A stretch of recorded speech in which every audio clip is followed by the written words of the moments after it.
Well, first and foremost, seek immediate medical attention for your injuries. Go to the emergency room by ambulance if necessary.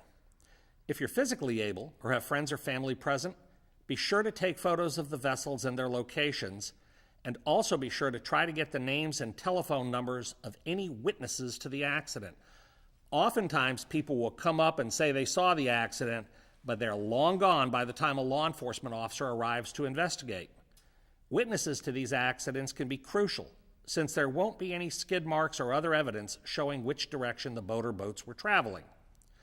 Cooperate with law enforcement investigating the crash, but be sure to make a mental note of which agency is investigating and get a case number and the name of the officer.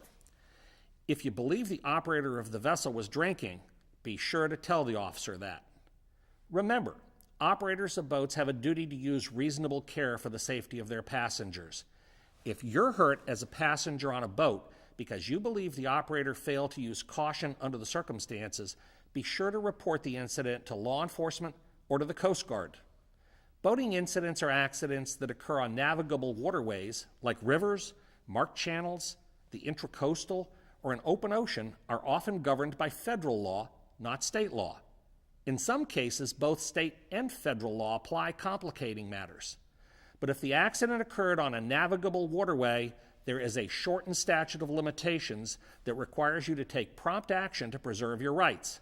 So it's very important you seek prompt legal guidance and representation. If the incident occurred on a cruise ship, the time frame for bringing a lawsuit is even shorter and is governed by your ticket.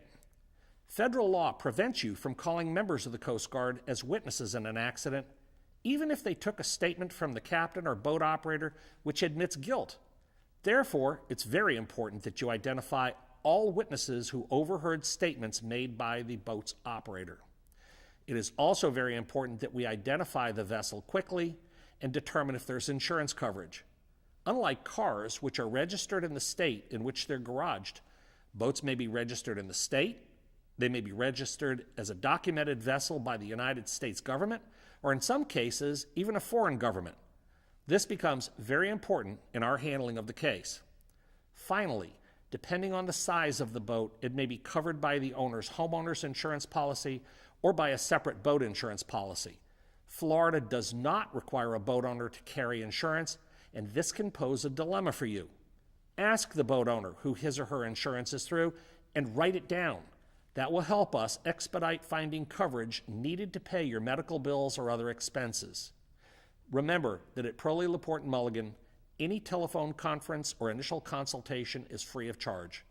Call us at 800-273-8303 or submit an inquiry from our homepage. If we take your case, you will owe us absolutely nothing unless we win your case or get you a monetary settlement.